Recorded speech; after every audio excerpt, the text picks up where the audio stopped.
శ్రీ గురుభ్యో నమః. శ్రీ మహాసరస్వత్యై నమః. ఓం నమః శివాయ. నారాయణ శాస్త్రి ఆస్ట్రాలజీ ఛానల్ వీక్షిస్తున్నటువంటి ప్రేక్షక మహాశీలకు స్వాగతం, సుస్వాగతం. ఈరోజు మనము 2025 సంవత్సరం సెప్టెంబర్ 7వ తేదీన ఏర్పడుతున్నటువంటి చంద్రగ్రహణం యొక్క ప్రభావం మీనరాశి వారిపై ఏ విధంగా ఉంటుంది, ఎటువంటి జాగ్రత్తలు పాటించాలి, ఎటువంటి పరిహారాలు చేసుకోవాలో తెలుసుకుందాం. మీనరాశి వారికి గ్రహణం ఎక్కడ ఏర్పడుతున్నదంటే, మీనరాశి వారికి మీ జన్మరాశికి 12వ స్థానమైనటువంటి కుంభరాశిలో ఏర్పడుతున్నది. 12వ స్థానం అంటే వ్యయస్థానం అంటారు. 12వ స్థానం అనేది ఖర్చులకు సంబంధించిన స్థానం, విదేశీ సంబంధాలకు, ఆధ్యాత్మికపరమైనటువంటి భావాలకు కూడా సంబంధించిన స్థానం. కాబట్టి 12వ స్థానంలో గ్రహణం ఏర్పడుతున్నటువంటి కారణం చేత ఖర్చులు అధికమైపోతాయి. అలానే ఊహించినటువంటి విధంగా ఆరోగ్య ఖర్చులు పెరుగుతాయి. ఖర్చులంటే ఆరోగ్యానికి సంబంధించిన ఖర్చులు పెరిగిపోతూ ఉంటాయి. నిద్రలేమి కానీ, రుణ బాధల వలన కానీ కొంచెం ఆందోళన పెరుగుతూ ఉంటుందని చెప్పాలి. అలానే ఉద్యోగపరంగా కూడా విపరీతమైన ఒత్తిడి పెరుగుతూ ఉంటుంది. ఆర్థికంగా కొంత ఇబ్బంది ఉన్నప్పటికీ ఆధ్యాత్మికపరమైనటువంటి భావాలతో ఒత్తిడిని అధిగమించవచ్చు అని చెప్పాలి.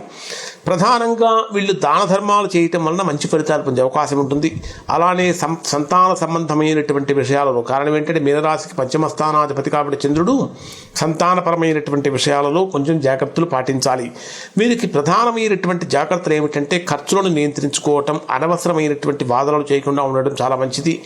ఇక్కడ గ్రహణం ఎప్పుడు ఏర్పడుతున్నదంటే 7వ తేదీ రాత్రి 9:56 ప్రారంభమై 58 ప్రారంభమై అర్ధరాత్రి 1:26 ముగుస్తుంది. గ్రహణ సమయాన్ని పరమ పవిత్రమైనటువంటి పుణ్యకాలంగా భావిస్తారు. అంటే గ్రహణానికి ముందు పట్టు స్నానము, గ్రహణం అయిపోయిన తర్వాత విడుపు స్నానం చేసి, మీకు ఎవరి దగ్గర నుంచి అయినా గురువుల దగ్గర నుంచి మంత్రం కనుక ఉపదేశం ఉన్నట్లయితే, లేదా మీరు ప్రతిరోజు ఏదైనా మంత్రపారాయణం కనుక చేస్తున్నట్లయితే ఆ మంత్రపారాయణం చేసుకోవటం వలన మీరు మంచి ఫలితాన్ని పొందుతారు. ఖచ్చితంగా ఈ గ్రహణ సమయంలో ఈ మీనరాశిలో జన్మించినటువంటి వారు విష్ణు సహస్రనామం పారాయణం చేయటం చాలా మంచిది. లేదా ఓం నమో నారాయణాయ అనేటటువంటి మంత్రజపం చేయడం చాలా మంచిది. అయిపోయిన తర్వాత, గ్రహణం అయిపోయిన తర్వాత మరుసటి రోజున ఎవరికైనా సరే పేదవారికి ఆహార పదార్థాలు కానీ, గోవుకి ఆహారం కానీ సమర్పించడం వలన మంచి ఫలితాలు పొందుతారు. ఇవి మీనరాశి వారికి సంబంధించిన ఫలితాలు. శుభ